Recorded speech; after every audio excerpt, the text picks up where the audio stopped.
Analysts are saying that the unprecedented sweetheart immunity from future prosecution was the corrupt DOJ's effort to stop any Hunter investigations from leading back to Joe Biden's White House. True?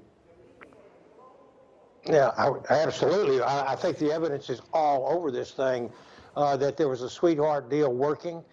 We've got whistleblowers that say, you know, the thing was the investigators were the ones over the investigations were not permitting the ones who were doing the investigation from going forward, interviewing witnesses, and quite frankly, doing the things they needed to do to get to the truth of this.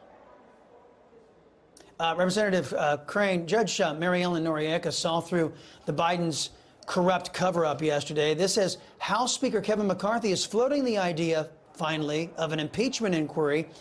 Isn't the House running out of excuses not to act on Joe Biden?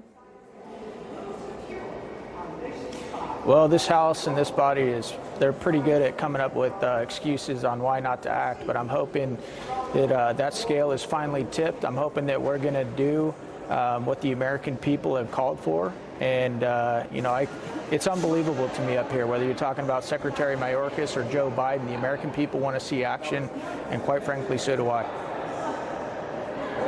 Congressman Babin, you were one of the first to throw support behind this potential impeachment inquiry into Joe Biden, but we're hearing a lot of skepticism from the Senate Republicans. Senator Cruz yesterday telling me that if the FD 1023s are true, then Article 2, Section 4 of the Constitution is clear. Listen, quote, the President, Vice President, and all civil officers of the United States shall be removed from office on impeachment for and conviction of treason, bribery, or other high crimes and misdemeanors. Cruz points out that if Biden took $5 million to get a Ukrainian prosecutor fired, bribery is directly called for as a remedy, as a punishable remedy in the Constitution. So you got Republicans rather like Senator John Cornyn and Mitt Romney. They're saying, no, we shouldn't do anything. So let me ask you, who's right? The pro-Democrat Republicans like Senator Cornyn and Senator Romney, or the pro-constitutional Republicans like Senator Cruz? Well, let me just say this, Chris. I think, as I said in my first statement, the evidence is all over this, that there was bribery. I think this rises to high crimes and misdemeanors. I believe that when you have a Biden family, 9 members of the Biden family reaping the rewards from foreign entities, foreign people who are illicit, and why would they create 20 shell companies? Why would they have a shell company that doesn't do anything, doesn't create anything, has no products, doesn't do anything except to receive money? The records show these are bank records. You can't fake bank records.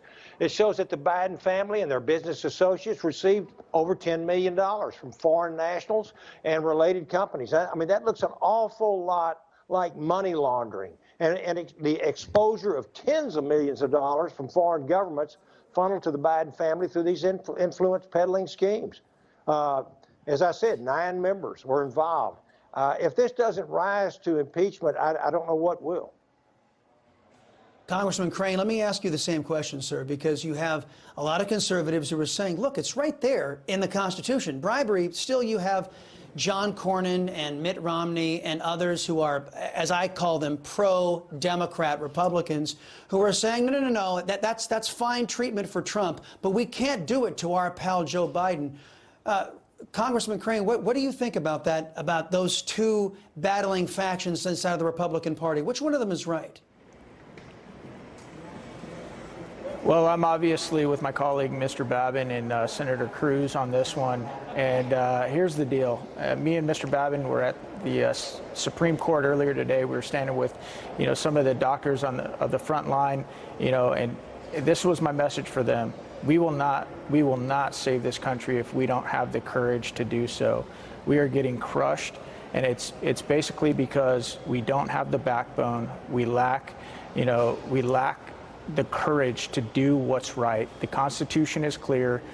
It's very clear that this president is guilty of high crimes and misdemeanors, and we need to do it. We need to do it immediately because we've seen how much damage this president has done to the country. And I mean, I mean, what else do we need to see? I mean, we have the bank records. We know they're shell companies. We have the laptop from hell. It's like we've seen enough. It's time to get on with it. It's time to, bring about this impeachment investigation and just get going with it.